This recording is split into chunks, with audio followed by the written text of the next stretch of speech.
Hi guys, welcome back to our YouTube channel. आज हम लोग सिमिलैरिटी ये जो चैप्टर का हम लोग एक्सरसाइज नंबर 1.2 देख रहे थे, पर उसका हम लोग ने क्वेश्चन नंबर 6 तक देख लिया था। उसके आगे के क्वेश्चन आज देखेंगे हम लोग। यहाँ पे मैंने बोर्ड पे कुछ क्वेश्चन लिखे। क्वेश्चन नंबर 7 आपके लिए क्या है वो देख लेते हैं। In the figure if AB is parallel to CD is parallel to EF। आप लोग देख सकते हो यहाँ पे AB, CD एंड EF ये एक दूसरे को कैसे पैरेलल है। और आपको पूछा कि find the value of x। यहाँ पे दिख रहा है आपको x दिया है and find the value of AE का पूरा वैल्यू भी फाइंड आउट करने का। अगर x का वैल्यू मिल जाएगा 12 के साथ ऐड कर दोगे तो AE मिल जाएगा। क्लियर? तो ये कुछ आपको दिया गया है। 3 पैरेलल साइड है। यस, 3 पैरेलल साइड है तो 3 पैरेलल साइड का प्रॉपर्टी हम लोग यूज कर सकते हैं। तो पहले मैं वही लिखता हूं, that is AB is parallel to CD is parallel to EF, that is given. Okay, then property of 3 parallel line. 3 parallel line रहेगा तो उनका रेशियो कैसा रहता है, इंटरसेक्शन का रेशियो कैसा रहता है, सेम रहता है। That is BD upon DF is equal to AC upon CE। ये देखो आप लोग को यहाँ पे दिख रहा है BD upon DF is equal to AC upon CE। Okay, और ये क्या आपका property of 3 parallel line. 3 parallel line का इंटरसेक्शन का रेशियो कैसा रहता है, सेम रहता है। क्लियर? तो अभी इसमें वैल्यू पुट करते हैं, दैट्स इट, बाकी तो कुछ है नहीं है। BD का वैल्यू आप लोग को दिख रहा है यहाँ पे 8 है तो 8 डाल दिया। DF का वैल्यू दिख रहा है 4 तो 4 डाल दिया। CE का वैल्यू 12 है तो 12 डाल दिया। और CE का वैल्यू x है तो x डाल दिया। और यहाँ पे मैंने लिख दिया है गिवन, तो सब वैल्यू आपके पास रेडी है। ओके, एक जगह पे x है तो उसी x का तो वैल्यू निकालने का है। ओके, अभी क्या कर लेते हैं, yes, cross multiplication 8 into x हो जाएगा और 12 इंटू 4 होगा। 12 4 जा कितना आता है, 48। That means x is equal to 48। और ये जो 8 है यहाँ पे मल्टीप्लाई कर रहा है, यहाँ पे आके क्या करेगा, डिवाइड करेगा। क्लियर? मल्टीप्लीकेशन का उस तरफ जाके क्या हो जाएगा, डिवाइड होगा। 12 4 जा कितना हुआ है, 48 डिवाइडेड बाय ये 8, 48 डिवाइडेड बाय 8 के टेबल में 48 आता है। यस, 8 6 जा 48। दैट मीन्स x का वैल्यू कितना मिल गया आपको, 6। x का वैल्यू कितना मिल गया है, 6। इसको हम लोग यूनिट दे देते हैं, 6 यूनिट आपको x का वैल्यू मिल गया है। क्लियर? समझ में आया सबको यहां तक? तो आपका एक पार्ट हो गया, that is value of x मिल गया है, कितना है, 6। उसे हम लोग इक्वेशन नंबर 1 देते हैं क्योंकि ये वैल्यू आपको आगे लगने वाला है, तो हम लोग इसे इक्वेशन नंबर 1 देते हैं। तो यहां पे आ गया है आपका इक्वेशन नंबर 1। आगे बढ़ते हैं। अभी आपको AC निकालने का, सॉरी AE निकालने का। क्या निकालने का, AE। अभी देखो आप लोग AE देखोगे तो AE के लिए आपको ये वाला पार्ट दैट इज AC और ये वाला पार्ट दैट इज CE, इन दोनों का एडिशन करना पड़ेगा तब ये पूरा बनेगा ना, बराबर। ये पूरा AE बनने के लिए AC और C ये दो पार्ट का एडिशन करना पड़ेगा। वही मैंने यहाँ पे लिख दिया है, देखो AE is equal to AC plus CE।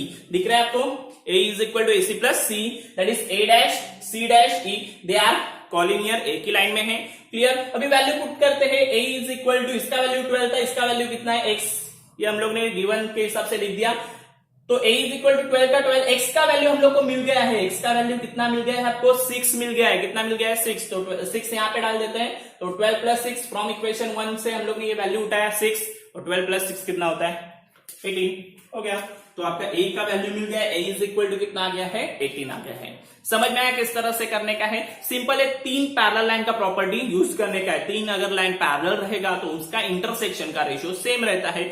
और फिर आप लोग ने ये रेशियो लिख दिया है, BD upon DF is equal to AC upon C, and then उसमें वैल्यू पुट करके क्रॉस मल्टीप्लीकेशन कर दो, आपको आंसर मिल जाएगा x का वैल्यू आप लोग 12 में ऐड कर दो तो आपको किसका वैल्यू मिल जाएगा, दैट इज AE का वैल्यू मिल जाएगा। वो कितना है, 12 प्लस 6 18। समझ में आया? तो इस तरह से ये वाला समझा। अभी नेक्स्ट वाले क्वेश्चन में जाते हैं। Question number 8। यहाँ पे बोर्ड पे वो भी क्वेश्चन दिख रहा है आपको। इन ट्रायंगल LMN दिख रहा है, ये देखो LMN आपके पास है। रे MT, ये MT है, ये बाइसेक्टर ऑफ एंगल LMN। इधर बाइसेक्ट किया, इसके लिए ये दो सेम पार्ट में उसने डिवाइड कर दिया। ये दिख रहा है आपको डायग्राम में, कुछ वैल्यू दिख रहे हैं। LM is equal to 6, MN is equal to 10 and TN is equal to 8। ये कुछ वैल्यू दिए हैं और आपको बोला कि find the value of LT, ये वाले पार्ट का वैल्यू क्या है। एंगल बाइसेक्टर है, एंगल बाइसेक्टर का प्रॉपर्टी लगा देंगे, सम हो जाएगा। ओके, देखो किस तरह से आएगा। इन ट्रायंगल LMN, रे MT is a bisector of angle LMN। ये पहला अपना स्टेटमेंट करेंगे, LMN का वो बाइसेक्टर है। तो बाइसेक्टर है तो क्या करता है, एंगल बाइसेक्टर एंगल के अपोजिट साइड को रिमेनिंग साइड के रेशियो में डिवाइड करता है। ये हम लोग ने प्रॉपर्टी थ्योरम देख लिया है, बराबर। एंगल बाइसेक्टर अपोजिट साइड को रिमेनिंग साइड के रेशियो में डिवाइड करता है। तो अपोजिट साइड क्या है, LT और TN, इनका रेशियो, और remaining side ML and MN, इनका रेशियो क्या होगा, सेम होगा। ये क्या है आपका angle bisector property. Angle bisector opposite side को रिमेनिंग साइड के रेशियो में डिवाइड करता है। बस इतना ही है। उसके बाद तो वैल्यू है, वैल्यू डाल देते हैं। LT का वैल्यू भी पता नहीं है, Tn का वैल्यू 8 है, Lm का वैल्यू 6 है, Mn का वैल्यू 10 है। ये गिवन लिख दिया है, जो वैल्यू आप लोग को यहाँ पे डायग्राम पे दिख रहा है वो वैल्यू मैंने यहाँ पे इंसर्ट कर दिया। अभी yes cross multiplication 8 into 6 and 8 into 10, तो 10 यहाँ पे मल्टीप्लाई कर रहा है, यहाँ पे आके डिवाइड करेगा। 8 6 जा 42, सॉरी 48, 48 डिवाइडेड बाय 10। 48 को अगर 10 से डिवाइड करोगे तो कितना आएगा 4.8। चाहिए तो आप लोग को यहाँ पे एक डिवीजन भी बता देता हूँ। 48 डिवाइडेड बाय 10, 10 4 जा 40, रिमेनिंग 8। ओके, यहाँ पे पॉइंट डालेंगे तभी 80 होगा एंड 10 8 जा 80। तो इस तरह से आपका वैल्यू कितना आ रहा है 4.8 यूनिट। क्लियर। तो इस तरह से हम लोग ने इसका दैट इज एलडी का भी वैल्यू निकाल दिया with the help of angle bisector. Clear. चलो अभी नेक्स्ट वाले क्वेश्चन देख लेते हैं। क्वेश्चन नंबर 9 एंड 10 क्या है। यहाँ पे 9 में देखो क्या दिया है। In triangle ABC segment BD is the bisector of angle ABC. ABC के लिए बीडी क्या है, एंगल बाइसेक्टर दिया गया है। एबी का वैल्यू x प्लस 5 यहाँ पे दिख रहा है, x माइनस 2 एडी का वैल्यू है और डीसी का वैल्यू x प्लस 2 है। ओके, सब वैल्यू x में दिख रहा है। ओके, नॉर्मल वैल्यू तो नहीं है। And then find the value of, finally वही क्वेश्चन पूछा गया कि x एग्जैक्टली कितना रहेगा, तभी जाके ये कंडीशन इसको सेटिस्फाई होगी। That is BD is a bisector of angle ABC. Okay, तो एंगल बाइसेक्टर का ही प्रॉपर्टी लगाना पड़ेगा। ये तो इतनी क्लियर हो रही है बात, तो हम लोग वही लिखेंगे segment BD is a bisector of angle ABC. Angle ABC का बीडी क्या है, बाइसेक्टर है। तो एंगल बाइसेक्टर प्रॉपर्टी क्या कहता है, अपोजिट साइड का रेशियो और रिमेनिंग साइड का रेशियो सेम होता है। ओके, बहुत बार देखा है हम लोग ने ये अपोजिट साइड का ratio that is AD upon DC और बाकी साइड का रेशियो कैसा आएगा, same. That is property of angle bisector. Clear. तो प्रॉपर्टी लगा दिया है हम लोग। अभी वैल्यू पुट करेंगे। एक्स में वैल्यू है, थोड़ा सा ध्यान देके काम करो। सिंपल है, ज्यादा कुछ कॉम्प्लिकेटेड नहीं है। एक्स एडी का वैल्यू x माइनस 2, इसका वैल्यू x प्लस 2, तो यहाँ पे x माइनस 2, x प्लस 2 और ये x और ये x प्लस 5 गिवन। क्लियर। अभी क्या करेंगे हम लोग, yes cross multiplication. Okay, x into x plus 2 और x माइनस 2 और x प्लस 5। तो देखते हैं पहले इधर का x इंटू एक्स कितना होगा, x स्क्वायर, और x इंटू 2 कितना होगा 2x। तो ये हो गया आपका फर्स्ट वाला। क्लियर। उस तरह यहाँ पे x से पहले दूसरे ब्रैकेट को एंड देन माइनस 2 से दूसरे ब्रैकेट को। Okay, then x into x कितना आएगा, x square, then x into 5 कितना आएगा 5x। देखो x ने दोनों को मल्टीप्लाई कर दिया। Clear. x into x x square, x into 5 5x, then minus 2 into x minus 2x, minus 2 into 5 2 5 का 10 माइनस 10। समझ में आया सबको यहाँ तक। क्लियर। तो देखो सिंपल है, ब्रैकेट का मल्टीप्लीकेशन पहले x से x प्लस 5 को किया एंड देन माइनस 2 से x प्लस 5 को कर दिया है। क्लियर यहाँ तक। चलो अभी सिंप्लीफाई कर देते हैं। देखो पहले मैं क्या करता हूं, ये x स्क्वायर और x स्क्वायर को कट कर देता हूं, कट हो जाएंगे। अभी यहाँ का एज इट इज दिख रहा है, that is 5x minus 2x minus 10। ये देखो आप लोग देख सकते हो, और ये प्लस 2x है, उसको वहां पे सेंड कर देता हूं, तो यहाँ पे आके क्या हो जाएगा माइनस 2x। सब टर्म को एक तरफ लेके गया मैं।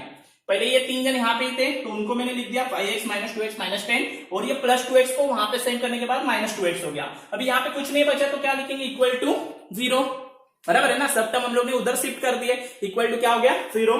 अभी देखो 5x माइनस 2 कितना हो गया माइनस 4x। 5 माइनस 4 कितना होगा 1x, दैट इज x हो गया, और ये माइनस 10 है, दैट मींस x माइनस 10 हो गया। कितना हो गया x minus 10 is equal to 0। तो x इज इक्वल टू ये माइनस 10 है, उधर जाके क्या हो जाएगा प्लस 10। क्लियर। तो x का वैल्यू आपको मिल गया, x इज इक्वल टू कितना आ गया आपका 10 आ गया है। समझ में हम लोग ने क्या कर दिया, एंगल बाइसेक्टर का प्रॉपर्टी लगा दिया है यहाँ पे। बस आप लोग को ये जो वैल्यू है वो नॉर्मल वैल्यू नहीं, x plus 5 x minus 2 x plus 2 है, लेकिन उससे कुछ फर्क नहीं पड़ता। क्रॉस मल्टीप्लीकेशन कर दो। हम लोग ने जो पॉलिनोमियल रहेगा या वेरिएबल्स का मल्टीप्लीकेशन ही हम लोग ने सीखा है। ओके, तो उसका हेल्प करने लेके आपको x माइनस 2 और x प्लस 5 का मल्टीप्लीकेशन कर देने का है, एंड देन आप लोग सिंप्लीफाई करते जाओगे तो x का वैल्यू मिल रहा है। क्लियर यहाँ तक। चलो हम लोग अभी नेक्स्ट वाला एक सम देख लेते हैं। सम नंबर 10 क्या है, इन द फिगर यहाँ पे भी एक डायग्राम दिया है। x is an unique point in the interior of a triangle. यहाँ पे आप लोग को x दिख रहा है, देखो सेंटर में। Okay, x join the vertices of a triangle. यहाँ पे अभी कुछ लाइन किसको पैरेलल है वो बताया, that is PQ is parallel to DE बताया गया है, and QR is parallel to EF बताया, और प्रूफ करने का है कि PR इसको पैरेलल है। ओके, एक लाइन बच रही है PR किसको पैरेलल है, DF को पैरेलल है या नहीं, ये प्रूफ करने का आपको। ओके, आपको 2 लाइन पैरेलल बताई गई है और तीसरी लाइन पूछी गई है, that is PQ is parallel to DE and QR is parallel to EF। ये दिया गया है आपको, और आपको पूछा गया क्या है, that is PR is parallel to DF है या नहीं, ये प्रूफ कर दो। अभी ये सब फिलअप्स वाला क्वेश्चन है, ऐसे क्वेश्चन भी आपको पूछे जाते हैं, 2-3 मार्क्स के ऐसे क्वेश्चन है जिसमें आपको फिलअप्स के थ्रू आंसर लिखने के हैं। तो फिलअप्स के थ्रू लिखने का रहेगा तो भी हम लोग का सम करने का पैटर्न सेम है, जैसे आपको नॉर्मल सम करने का वैसे ही, जहां पे फिलअप्स है वहां पे खाली उनका वैल्यू पुट करने का है। तो देखते हैं इस तरह से मतलब इसको किस तरह से सॉल्व किया जाएगा। तो पहले उन्होंने दिया है कि इन ट्रायंगल XDE, देखो ये वाला वर्डिंग उसमें उन्होंने यूज किया XDE, PQ is parallel to DE, PQ और इज पैरेलल टू DE, यहाँ पे ये PQ है, ये पैरेलल टू DE है, ये आपको दिया है ना यहाँ पे, ये देखो, इसके लिए यहाँ पे मैंने पहले ब्रैकेट का आंसर क्या लिखा है, गिवन, क्या लिखा है, गिवन। समझ में आया सबको? पहले यहाँ पे गिवन क्यों आया, क्योंकि उन्होंने दे दिया है। ओके, अभी यहाँ पे उन्होंने ना, ये वाले ब्रैकेट में आ जाओ, ये तो उन्होंने दिया था, यहाँ पे उन्होंने लिखा है बाय BPT, इसका मतलब ये वाले ट्रायंगल पे जाके वो लोग BPT लगा रहे हैं। समझ में आ रहा है? ये वाले ट्रायंगल में देखो, ये ट्रायंगल दिख रहा है, ओके, कौन सा, DXE या XDE, इसमें ये लाइन इसको पैरेलल है तो हम लोग BPT लगा सकते हैं। क्या आएगा BPT, देखो यहाँ पे XP upon PD, XP upon PD is equal to XQ upon QE, बराबर है। ये यहाँ पे BPT लगा है, तो BPT के हिसाब से मैं अगर जाऊंगा तो आपको पता है ये साइड का रेशो इज इक्वल टू ये साइड का रेशो। अगर ट्रायंगल में एक साइड थर्ड साइड को पैरेलल रहेगी तो रिमेनिंग साइड को सेम रेशो में डिवाइड करती है, यही आपका BPT है। यस और नो? Yes, okay. तो इसके हिसाब से BPT के हिसाब से अगर हम लोग जाएंगे तो XP upon PD, XP upon PD, यहाँ पे फिलअप्स था PD लिख दिया, XQ अपॉन QE, यहाँ पे फिलअप्स था XQ लिख दिया बाय BPT। यहां तक क्लियर है सबको? चलो आगे बढ़ते हैं। XEE, XEF, यहां पे उन्होंने बोला कि QR is parallel to EF, ये भी आपको गिवन था, ये देखो यहाँ पे है, तो हम लोग ने यहाँ पे भी क्या लिख दिया, गिवन दिया है तो गिवन ही लिखेंगे। क्लियर? चलो, तो यहाँ पे भी BPT लगा देते हैं ना, क्या आएगा, XQ upon QE is equal to XR upon RF। देखो मैंने वही किया है, यहाँ पे BPT लगा दिया है और सेम कर दिया है, सब फिलअप से सब के सब हम लोग ने BPT के हिसाब से ही सॉल्व कर दिए। तो यहाँ पे मैंने बाय BPT लगा दिया और यहाँ पे आपको पता है इसका रेशो इज इक्वल टू इसका रेशो। BPT में हम लोग ने देखा है अगर एक साइड थर्ड साइड को पैरेलल रहेगी तो रिमेनिंग साइड को सेम रेशो में डिवाइड करती है। क्लियर? अभी यहाँ पे उन्होंने रीजन दिया फ्रॉम इक्वेशन 1 एंड 2, ये आपको सॉल्यूशन में दिया है। तो इक्वेशन 1 एंड 2 को ऑब्जर्व करने बोल रहे हैं, तो चलो ऑब्जर्व करके देखते हैं क्या हो रहा है, क्या दिख रहा है आपको। तो अगर देखोगे तो इधर देखो XQ अपॉन QE है और इधर भी कितना है, XQ अपॉन QE है, बराबर। इसका मतलब एक साइड सेम हो रहा है, एक साइड सेम हो रहा है ना, XQ upon QE, XQ upon QE। इसका मतलब बाकी वाला साइड भी सेम रहेगा। बाकी कौन सा बच गया, XP upon PD is equal to ये वाला XR upon RF। Clear? From equation 1 and 2 ये बोल सकते हैं, उन्होंने बोला था फ्रॉम इक्वेशन 1 एंड 2 से एक स्टेटमेंट कर दो, कर दिया हम लोग ने। क्या कर दिया, XP अपॉन PD, ओके, ये is equal to XR upon RF, ये क्योंकि यहाँ पे XQ अपॉन QE और यहाँ पे भी XQ अपॉन QE, ये देख सकते हो आप लोग, दोनों भी कैसे है, सेम है। कैसे है, सेम। तो एक साइड सेम रहेगी तो दूसरी साइड भी सेम रहेगी, इसके लिए हम लोग ने ये स्टेटमेंट कर दिया। हम लोग ने क्या स्टेटमेंट कर दिया, XP upon PD is equal to XR upon RF। मतलब हम लोग ने बताया कि इसका रेशो और इसका रेशो सेम है। ये कब पॉसिबल है, अगर ये लाइन इसको पैरेलल रहेगी तो, बराबर। ये सम हम लोग ने देखा था इससे पहले, बराबर। ये सम के हिसाब से, मतलब अगर इसके रेशो के हिसाब से अगर जाएंगे तो हम लोग बोल सकते हैं कि ये लाइन एक दूसरे को पैरेलल है, क्योंकि ये क्या है आपका कन्वर्स ऑफ BPT। क्योंकि BPT क्या कहता है, लाइन पैरेलल रहेगी तो सेम रेशो में डिवाइड करते ही, बराबर, रिमेनिंग साइड को सेम रेशो में डिवाइड करते हैं। तो अगर रिमेनिंग साइड को सेम रेशो में डिवाइड कर रही है तो लाइन पैरेलल रहनी चाहिए, बराबर। क्लियर? ये क्या है, कन्वर्स ऑफ BPT। तो इस तरह से हम लोग ने इसका फिलअप्स यूज करके, मतलब BPT का थ्योरम यूज करके हम लोग ने इसका फिलअप्स लिख लिया है। समझ में आया सबको? ओके, लास्ट वाला सम, ये वाला एक्सरसाइज का देख लेते हैं। सम नंबर 11 क्या है देखते हैं। यहाँ पे आपको डायग्राम नहीं दिया है, डायग्राम मैंने बनाया है, देखते हैं इंफॉर्मेशन से डायग्राम किस तरह से आएगा। इन ट्राइंगल ABC, तो यहाँ पे मैंने एक ट्राइंगल बना दिया है, आप लोग देख सकते हो, ट्राइंगल ABC दिख रहा है आपको यहाँ पे। ओके, रे PD is a bisector of angle ABC, इसका एंगल का बाइसेक्टर BD है, तो यहाँ पे मैंने D के जगह पे बाइसेक्ट करके दिखाया है। और CE, C से लेके E के तरफ ये वाला, इस तरफ आप लोग को ये वाला एंगल बाइसेक्टर दिख रहा है, यहाँ पे मैंने दो आइडेंटिकल मार्क कर दिए हैं। AB is congruent to AB, यहाँ पे मैंने आइडेंटिकल मार्क कर दिया, देखो अगेन यहाँ पे वो क्या है, कॉन्ग्रुएंट है। एंड प्रूव दैट ED, यहाँ पे हम लोग अगर ये डॉट डॉट लाइन ज्वाइन करेंगे तो यहाँ पे ED करके एक सेगमेंट बन जाएगा, ये वाले साइड को पैरेलल है, ये आपको प्रूफ करने का है। तो देख लेते हैं किस तरह से होगा ये। तो यहाँ पे पहले हम लोग स्टेटमेंट कर लेते हैं। In triangle A B C ray B D is the bisector of angle A B C, ये तो आपको दिया गया है बराबर। इसके हिसाब से एंगल बाइसेक्टर क्या आएगा, ये इसको सॉरी ये वाली साइड ये वाला एंगल को बाइसेक्ट कर रही है, तो A D upon D C is equal to A B upon D C. ये देखो A D upon D C is equal to A B upon B C बराबर। एंगल बाइसेक्टर अपोजिट साइड को रिमेनिंग साइड के रेशियो में डिवाइड करता है, ये वाला हम लोग ने पहले लगा दिया। एंगल बाइसेक्टर प्रॉपर्टी से इक्वेशन नंबर देता हूं 1, कितना 1। आगे जाते हैं, सी को भी बोला गया है, C is the bisector of angle AC, CE ये एसीबी का क्या है बाइसेक्टर है, ओके एसीबी है यहाँ पे, सॉरी एसीबी, ओके इसका एंगल बाइसेक्टर है, क्लियर।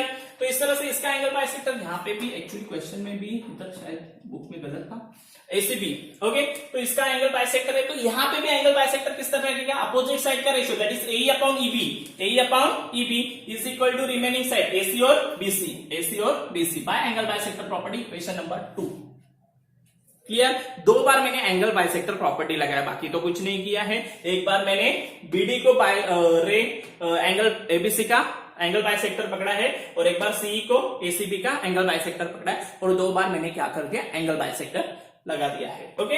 और अगेन एक चीज है वो जो उन्होंने बोली है एबी और एसी सेम है, उसको भी मैं यहाँ पे लगा देता हूं। A B is congruent to A C और इसको गिवन करके इक्वेशन नंबर 3 में डाल देता हूं, क्लियर। क्योंकि ये आपको दिया गया है, क्या दिया गया है आपको, A B is congruent to A C, ये दिया गया है, देखो आपके क्वेश्चन में ही है, इसके लिए मैंने इसको गिवन लिखा है और इक्वेशन नंबर हम लोग इसको कितना दे रहे हैं, 3 दे रहे हैं, क्लियर। अभी हम लोग 1 2 3 का थोड़ा देखते हैं, 1 2 3 में क्या आपको दिख रहा है। तो आपको यहाँ पे एडी अपॉन बीसी दिख रहा है, ओके और एबी अपॉन बीसी, ए अपॉन ईबी और एसी अपॉन बीसी। तो अगर आप लोग इन दोनों का इक्वेशन नंबर 1 एंड 2 का राइट हैंड साइड देखोगे तो डिनोमिनेटर में दोनों के बीसी बीसी दिख रहा है, मतलब डिनोमिनेटर सेम है। न्यूमरेटर में यहाँ पे एबी दिख रहा है और यहाँ पे एसी दिख रहा है, यहाँ पे क्या दिख रहा है, एबी और यहाँ पे एसी, डिफरेंट लग रहा है, एबी और एसी अलग लग रहा है, लेकिन इक्वेशन नंबर 3 कह रही है कि A B is equal to A C. Equation number 3 क्या कह रही है, A B is equal to A C है, बराबर के नहीं। देखो दोनों का डिनोमिनेटर बीसी बीसी है, न्यूमरेटर एबी एसी है, क्या है, एबी और एसी अलग दिख रहा है, लेकिन इक्वेशन नंबर 3 कह रही है कि A B is equal to A C. That means ये हो गया इक्वेशन नंबर 1 एंड 2 का राइट हैंड साइड कैसा हो रहा है, सेम हो रहा है। राइट हैंड साइड कैसा हो रहा है, सेम हो रहा है, हो रहा है, हो रहा है, ओके। क्योंकि दिखने के लिए आप लोगों को इक्वेशन नंबर 1 2 3 का कॉम्बिनेशन करोगे तो सेम हो जाएगा। तो राइट हैंड साइड सेम है तो लेफ्ट हैंड साइड भी सेम होगा। तो लेफ्ट हैंड साइड क्या है, एडी अपॉन बीसी इधर आ गया और इसका ए अपॉन ईबी इधर आ गया। फ्रॉम इक्वेशन 1 2 3 मैंने लिख दिया है यहाँ पे, क्लियर। तो हम लोग क्या बोल रहे हैं, A D upon B C is equal to A upon E C, E B sorry A upon E B, A D upon D C is equal to A upon E B. ये कब पॉसिबल है, अगर ये लाइन इसको पैरेलल रहेगी तो कन्वर्स ऑफ बीपीटी के हिसाब से हम लोग बोल सकते हैं ना। तो हम लोग ने रेशियो तो इक्वल दिखाया, तो हम लोग आराम से बोल सकते हैं segment E D is parallel to segment B C by the converse of B P T. क्योंकि बीपीटी कहती है लाइन पैरेलल रहेगी तो रिमेनिंग साइड को सेम रेशियो में डिवाइड करती है, और कन्वर्स कहती है रिमेनिंग साइड को सेम रेशियो में डिवाइड कर रही है तो लाइन कैसी रहेगी, पैरेलल रहेगी, क्लियर। और हम लोग ने वही बताया कि एडी और डीसी और एई और ईबी इनका रेशियो कैसा है, सेम है, ओके। और अगर उनका रेशियो सेम है तो लाइन कैसे रहेगी, पैरेलल रहेगी, क्लियर। तो इस तरह से हम लोग ने ये वाला सम सॉल्व कर दिया और यहाँ पे आपका एक्सरसाइज नंबर 1.2 फिनिश हो गया। आई होप कि आपको सब चीजें अच्छी तरह से समझ में आई रहेगी, क्लियर। तो बस आज के लिए इतना ही रहेगा, थैंक यू।